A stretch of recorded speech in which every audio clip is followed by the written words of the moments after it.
अभी मैं था एकलिंग में और यहाँ से मैं जा रहा हूँ सास बहू मंदिर की ओर।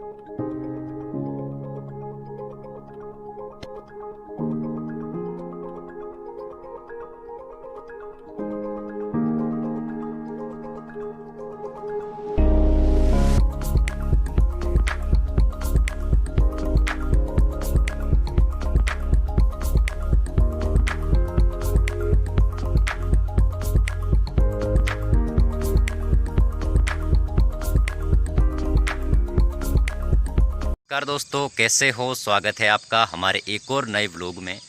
तो दोस्तों, अभी मैं था एकलिंग में और यहाँ से मैं जा रहा हूँ सास बहू मंदिर की ओर, जो कि यहाँ से 1 किलोमीटर की दूरी पर पड़ता है।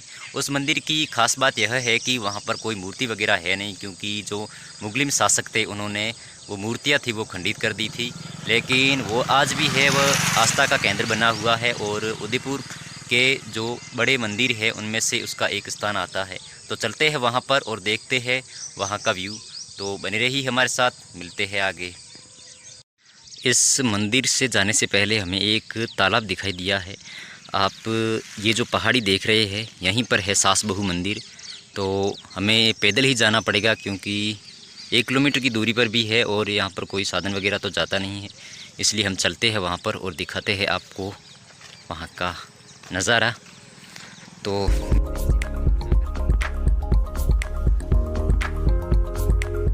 नमस्कार ताऊ जी, थैंक यू।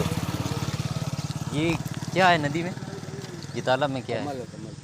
कमल फूल होते हैं वो वाले। ये तालाब में उगाए जाते हैं या ऐसे उगे? ये उगते ऐसे उग जाते हैं प्राकृतिक रूप से?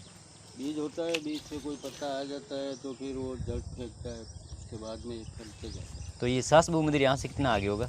यहाँ से आपको पड़ेगा 1 किलोमीटर। 1 किलोमीटर होगा यहीं से भी? ये सीधा रो जा रहा है। हाँ। पहले जैन मंदिर आएगा। अच्छा, पहले जैन मंदिर इस साइड।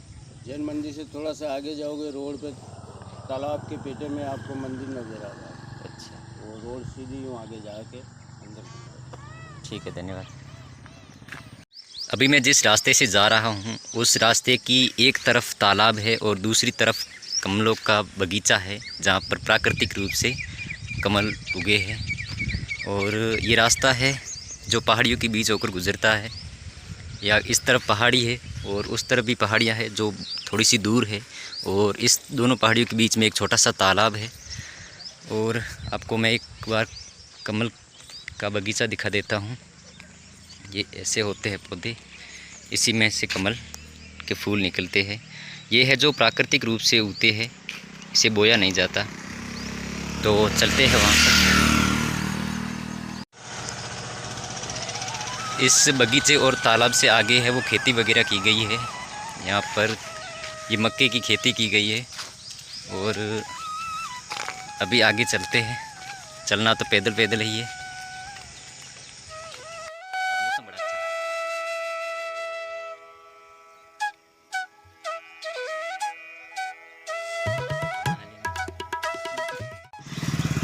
अभी हम पहुँच चुके हैं सास बहू मंदिर के जो बाहर का चौराहा है वहाँ पर। अभी हम यहाँ से आए थे एकलिंग मंदिर से, और ये रास्ता आगे जाता है और जो ये रास्ता है वो मंदिर की ओर जाता है। यहाँ पर बोर्ड लगा हुआ है सास बहू मंदिर का। यहाँ पर जो यहाँ के लोग हैं उन्हें तो पता चल जाता है, लेकिन जो यहाँ नहीं रहता उससे आसानी से पता नहीं चलता कि मंदिर किसकी ओर है। तो चलते हैं वहाँ पर, देखते हैं वहाँ का नज़ारा। यहाँ पर लोग भी बहुत घूमने आते हैं, टूरिस्टर भी आते हैं। हम भी सुबह सुबह आ चुके थे, क्योंकि बाद में जो गर्मी हो जाएगी, लेकिन बारिश के कारण है मौसम बहुत ही सुहावना है और ठंडा भी है, ज़्यादा धूप भी नहीं है। ये मंदिर परिसर का मेन गेट है और उसी के पास एक शिला पर है वो सास बहू मंदिर के जो इतिहास को दर्शाया गया है, उस मंदिर के बारे में जानकारी दी गई है। और वो जो सामने दिखाई दे रहा है वही है सास बहू मंदिर। तो चलते हैं वहाँ पर।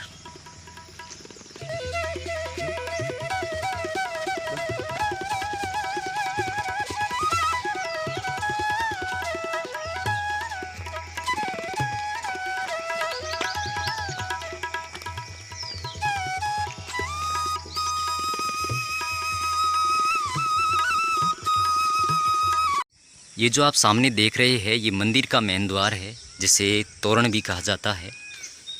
और ये आप जो टुकड़े देख रहे हैं द्वार के पास में ही ये मंदिर के थे जो मुग़लों द्वारा खंडित किए गए थे। अभी इन्हें कोनों पर एक जगह रखा गया है।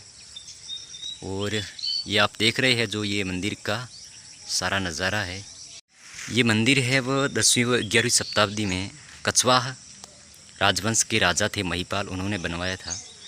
और ये 2 मंदिर बनाए थे आप, एक ही वो देख रहे हैं वो है सास का और ये है बहू का। ये 2 मंदिर अलग अलग बनवाए थे क्योंकि दोनों ही सास बहू थी वो विष्णु भगवान की परम भक्त थी, इसलिए इस दोनों ही मंदिर में विष्णु भगवान की 32 मीटर ऊंची और 22 मीटर चौड़ी मूर्तियां थी, जो कि मुग़लों के शासन और दुर्ग पर आधिपत्य होने के बाद उन्हें ध्वस्त करके साथ ले जाया गया। अब ये मंदिर खाली है, इसमें कुछ भी नहीं है, ये केवल खंडर अवस्था में ही है। और इस मंदिर के चारों कोनों पर छोटे छोटे मंदिर बनाए गए हैं जो कि खंडर अवस्था में भी है। और इन्हीं में भी कोई मूर्तियाँ वगैरह कुछ नहीं है। ये देख सकते हैं आप, कोई पूरा का पूरा मंदिर खाली है, एक मूर्ति का एक टुकड़ा भी नहीं है। ये मंदिर है वो पहाड़ियों के चारों ओर घिरा हुआ है और एक और यहाँ पर तालाब है और बाकी चारों ओर पहाड़ियाँ ही है। इस नागंदा गांव की एक प्रसिद्ध कहानी है कि यहाँ के महाराजा महिपाल ने अपनी पत्नी के लिए एक बड़ा सा और सुंदर विष्णु भगवान का मंदिर बनवाया था। कुछ वर्षों के पश्चात महाराजा के बेटे का विवाह हुआ और उसकी पत्नी भी है जो विष्णु भगवान की परम भक्त थी। तो सास बहू में एक मंदिर को लेकर दोनों में आपसी अनबन होने लगी और घर में आपसी झगड़े तो आम बात है। तो इसके चलते महाराजा ने एक और अलग अपनी बहू के लिए मंदिर बनवाया और फिर ये अलग अलग पूजा करने लगी और फिर आपसी झगड़े भी मिटने लगे। इन दोनों ही मंदिरों को मिलाकर है वो सास बहू मंदिर के नाम से जाना जाने लगा। पहले इन मंदिरों का नाम शस्त्र बहू था, फिर सास बहू कर दिया गया धीरे धीरे। यही एक छोटी सी कहानी है, इसमें कितना सत्य है ये तो वो सास बहू ही जाने। तो दोस्तों चलते हैं अब बहू के इस विष्णु मंदिर में। बाहर से यह दोनों मंदिर एक ही आकृति के प्रतीत होते हैं, लेकिन आकार में बहू का मंदिर है वो सास के मंदिर की अपेक्षा छोटा है।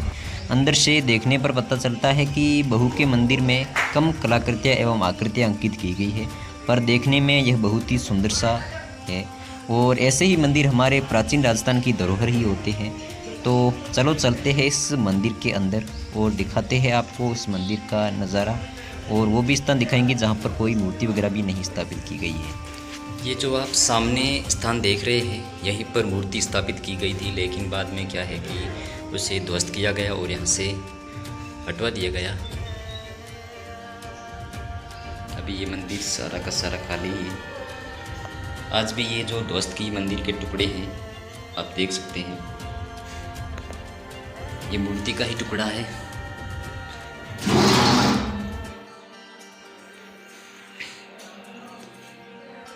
और मंदिर को है वो मुग़ल शासक है वो ज़्यादा नुकसान नहीं पहुंचा पाए, केवल मूर्तियों को ही खंडित किया गया था।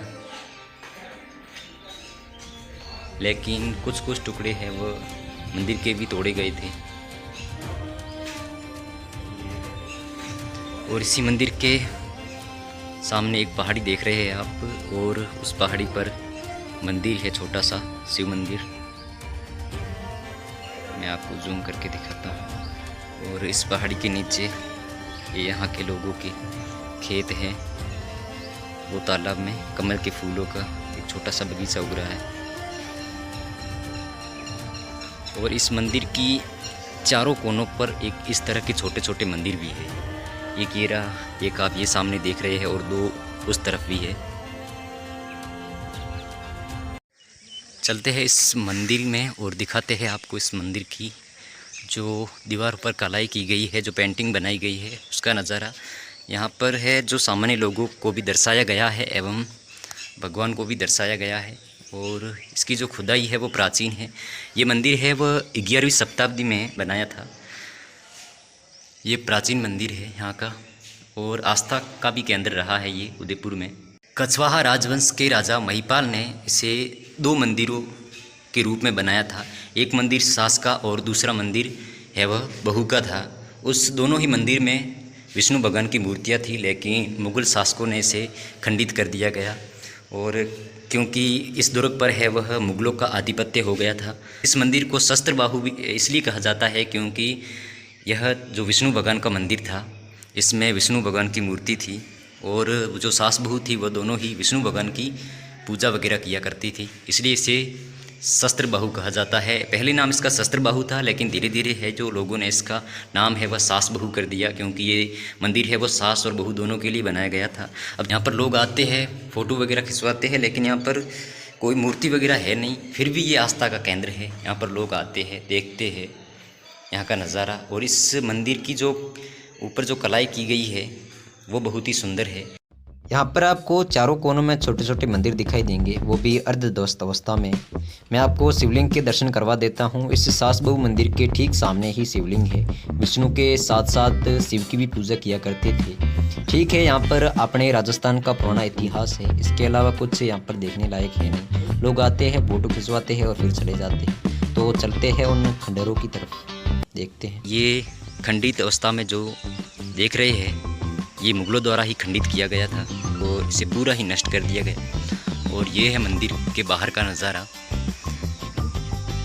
इस पर जो कलाई दिखाई गई है वो बहुत ही सुंदर है। यहाँ पर सभी देवताओं को भी दर्शाया गया है और सामान्य लोगों की भी मूर्तियाँ स्थापित की गई है, जिससे समानता का एक संदेश भी दिया गया है। इस मंदिर का निर्माण 10वीं सदी में हुआ था और उस समय रामायण के विभिन्न अध्यायों को इस पर अंकित किया गया था। बहुत ही सुंदर सा नज़ारा है और कुछ यहाँ पर देखने लायक है नहीं।